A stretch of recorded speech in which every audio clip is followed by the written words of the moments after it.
All praises, glory, and honor to Yahweh, Ba'ashem, Yahweh Shai, Ba'ashem, Kakwadash. Double honors to the apostles and elders at Great Millstone who rule well through the scriptures that taught us this truth, and peace and blessings to the hopeful elect. All right, this is GMS Indiana. I'm the brother Chaayah. Got the brother Shamaryah with me. Shalom. The brother Gabaryah with me as well. Shalom. And we're doing a response to Elder Demashpa's videos. The third woe cometh quickly. All right, the third woe being World War III. All right, when you read the scriptures, woe means destruction.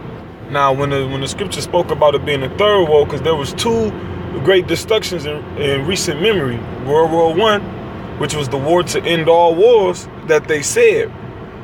And then World War II came, and then the scripture says World War III cometh quickly. So we'll get that scripture real quick. This is Revelation 11:14. It said, the second woe is past, and behold, the third woe cometh quickly. All right, anybody that's been watching the news and watching what's going on around the politics of the world, Trump just attacked Syria. And Germany not happy about it, Russia not happy about it. It's a lot of nations that's not happy about it. And a lot of these nations have nuclear capability. All right? So that third woe is when all these nations gonna fight. Everybody gonna fight with the nuclear capability. All right? That goes into that. Did you finish that up? Go ahead, brother. Get Jeremiah 50. Start after 7. I believe it's like 8 and 9. It says, set the battle in array, an assembly of great nations. Because the assembly of great nations, great as in what? Like, as in like, what's that scripture when it talks about let the weak say I am strong? Joel. Exactly, like let the weak say I am strong. So every nation is great. Well, not every nation, but it's a lot of America's no longer on top anymore. All right, because why? They don't have that. They're not the only ones with nuclear capability, like the brother just said. Mm-hmm. So those are the great nations. Those assembly of great nations are rising up against America. All right, to put them down, to break the hammer of the world. Okay. Actually, matter of fact, yeah, it goes into I think it's Jeremiah 51st chapter. It says, for the mighty man of Babylon have forborne to fight. The word forborne, it means to stop, to cease, or to forbear, or to forsake. So they actually forgot the tactics that they had back in the ancient world. They forgot the mighty tactics that made them so great. They forgot it now because why? Now everything's about nuclear fire. You can send drones. You can basically do everything in secret. You know, they forgot how to really conduct their way of fighting. You know, because now everybody knows this is the modern way of fighting. Now there's no edge that the white man has. Now he has no edge to scare the nations. You know. That's why it says his mighty man shall weep like women. It's like this is Jeremiah chapter 50, verse 9. It says, for lo, I will raise and cause to come up against Babylon. And the Lord said, I will raise and to cause to come up against Babylon. And when you read when you read Micah chapter 2, it says, I will set thee a trap. All right, the Lord will briefly paraphrase it. The Lord has set this snare. Because the Lord said, I created the smith that blew up the coal in the furnace. All right, so the Lord is doing all of this. He's the orchestrator. All right, keep going. It says, for lo, I will raise and cause to come up against Babylon. Against Babylon, what? An assembly of great nations. Those assembly of great nations are the ones you're seeing that's rising up against America right now, man. All right, you see China, because China's allied with Russia. All right, Russia's rising up because they're allied with Syria, and America just attacked Syria. Keep going. It says from the north country. From the north country. The north country, Gog, Magog, that you read in Ezekiel 33. 38. 38 or 38? Yeah, 38. 38. You know, I should put hooks in thy jaws. We can get that later, you know. Okay. That's that assembly of great nations, all right? It says, and they shall set themselves in array against her. That array means an arrangement, all right? What's going to be arranged? Those nuclear missiles, like Joel 2 speaks about, man. They should not break their ranks, you know. Those array means an arrangement. I should set them in arrangement against her. And her is Babylon. Keep going. It says, from thence she shall be taken. Their arrows shall be as of a mighty expert man.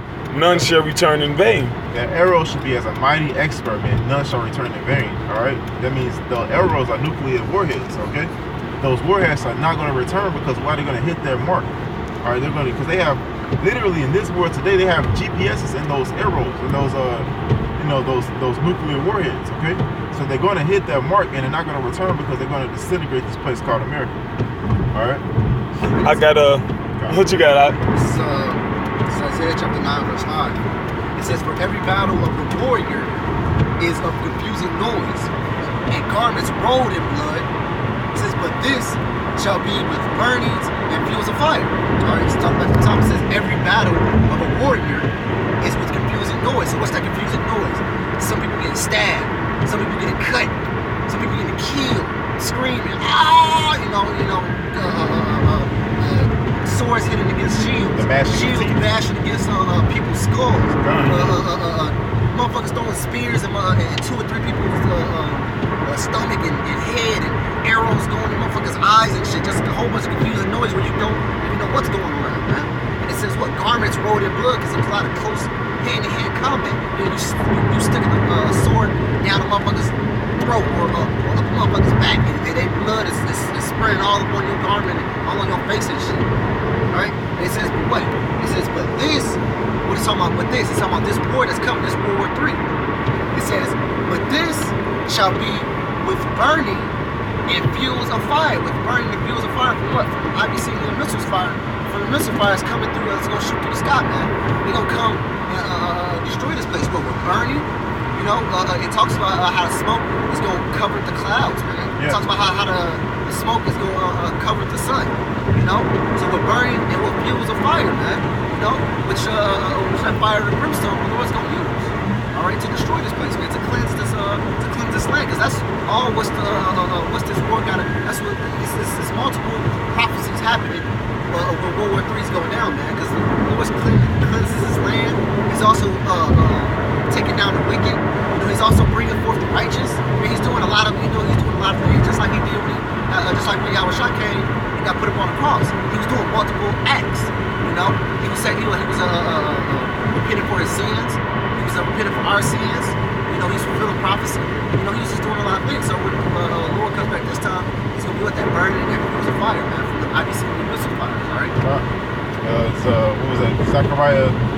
Was it Zephaniah? Zechariah, like not 13 and 8. It's Zechariah, like the last chapter. In the middle, it says, "The eyes shall consume in their holes." Yeah, that's Zechariah 14.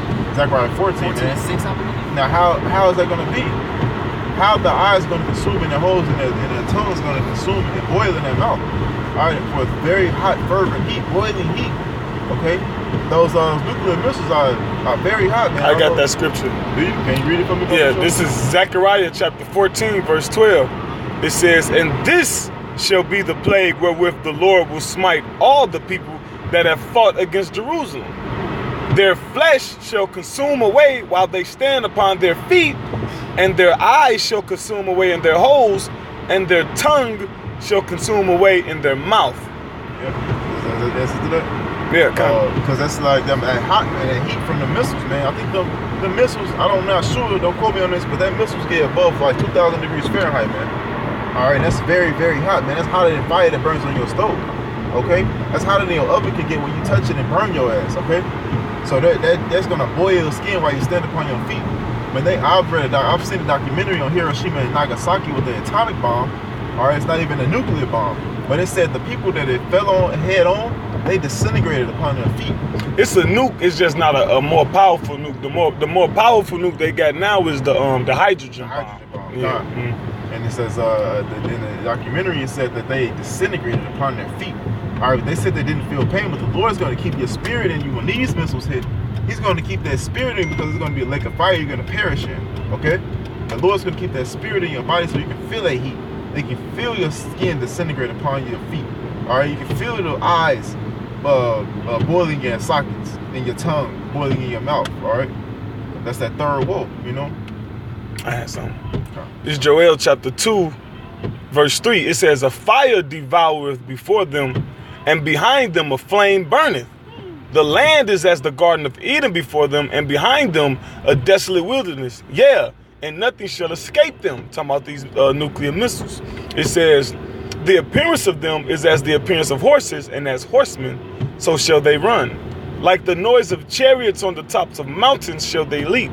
Like the noise of a flame of fire that devoured the stubble, as a strong people set in a battle array. And you got people teaching that Joel, the 2nd chapter, is speaking, what I'm reading now, is speaking directly about an army. No, This is talking about the nuclear missiles. It says, as a strong people set in battle array. Now, this is what you call a simile. A simile. Yeah, Yep, it's like a as. Yep, it's a comparison using like or as. So it's not exactly that thing, but it's just likening it unto that because it's structured. A battle array, battle formations is structured. These missiles is structured to realize the purpose of the Lord, which is the destruction of Babylon. It says, before their face the people shall be much pained. All faces shall gather blackness. They shall run like mighty men. They shall climb the wall like mighty men of war. Salakia. They shall climb the wall like men of war, and they shall march everyone on his ways, and they shall not break their ranks. So it's not going to be a nuclear missile defense system that's going to be able to stop these missiles. It's not going to be when you watch the movies and they send heat seeker missiles to disengage or to counter another missile. It says, neither shall one thrust another. They shall. Go ahead, bro. And that's the reason why they said they should be like mighty men. Go back to the wall. It says, verse 7, they shall run like mighty men. They shall climb the wall like men of war. See, they shall climb the wall like men of war. Because if you look in the army, when people in the war, when they climb those walls, it's like nothing to them. Basically, it's not gonna be an obstacle to for the missiles to come. So if you send something to them, they're gonna divert it like it ain't really nothing up. Just like a man of war in the army, he'll climb that wall like it was never even. You ever heard that? It's like, man, you climbed that wall like it was never even there. Basically, it wasn't like a obstacle for him to get over that. You know, he just went around about it and kept running towards the mark. You know, so it's not gonna be an obstacle for a missile. Gonna be, oh fuck shit, now we got to deal with it. You know, it ain't gonna, one missile is gonna hit into another, and you know, basically cause a collision. No, they're gonna be dodging shit. They're gonna be not being unmovable. You know, from the things the so-called white man says he has a missile defense, and which the missiles, some missiles have MIP, is it called MIP? Is it MP? EMPs, you know, which cuts off all type of technology altogether. You know, that's all I want to say. It says, verse 8, neither shall one thrust another. They shall walk every one in his path, and when they fall upon the sword, they shall not be wounded. So when you do send your heat seeker to try to disengage it, it's not going to be wounded. It says, they shall run to and fro in the city. They shall run upon the wall. They shall climb up upon the houses. They shall enter in at the windows like a thief. The earth shall quake before them. The heavens shall tremble. The sun and the moon shall be dark. Because with all those missiles firing off, those clouds, those plumes of smoke is going to darken the sky. And the stars shall withdraw their shining. And the Lord and Yahweh shall utter his voice before his army, for his camp is very great. For he is strong that executed his word. For the day of the Lord is great and very terrible, and who can abide in it? And Slakia, and who can abide it? Who can withstand it, man? Matter of fact, Bible try to just we ended off there. Can you get Nahum 1 and 6? You know, because I love it when it says who can abide. Just to let you know, no, ain't nobody gonna be able to stand against the Lord in this time. Go ahead and read that. That can be the last one. Khan, this is Nahum chapter 1 verse 6. It says, who can stand before his indignation? And who can abide in the fierceness of his anger? His fury is poured out like fire, and the rocks are thrown down by him. Yeah, man. You know, who can withstand, man? There ain't gonna be no guy out here saying, "Oh, I've survived everything the Lord had thrown at." No, man. This war right here, just like it says in Daniel, man. No, the planet Earth has never seen nothing like this ever since it was created, man. You know, and why is Earth and ashes proud, man? You think you're gonna be able to stand against this? You got another thing coming, huh? Okay. I'm gonna read this last verse. Okay. It says, Yahweh Ba'Shem Yahushua is good. A stronghold in the day of trouble. To who?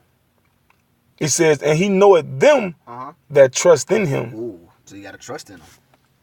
That's who's a strong. That's who's a strong tower to, man. You know, the him who made him his refuge. Okay. So with that, Lord willing, this was an edifying lesson. Through the Spirit to the hopeful elect. All praises to Yahweh Ba'Shem Yahushua. Shalom. Shalom.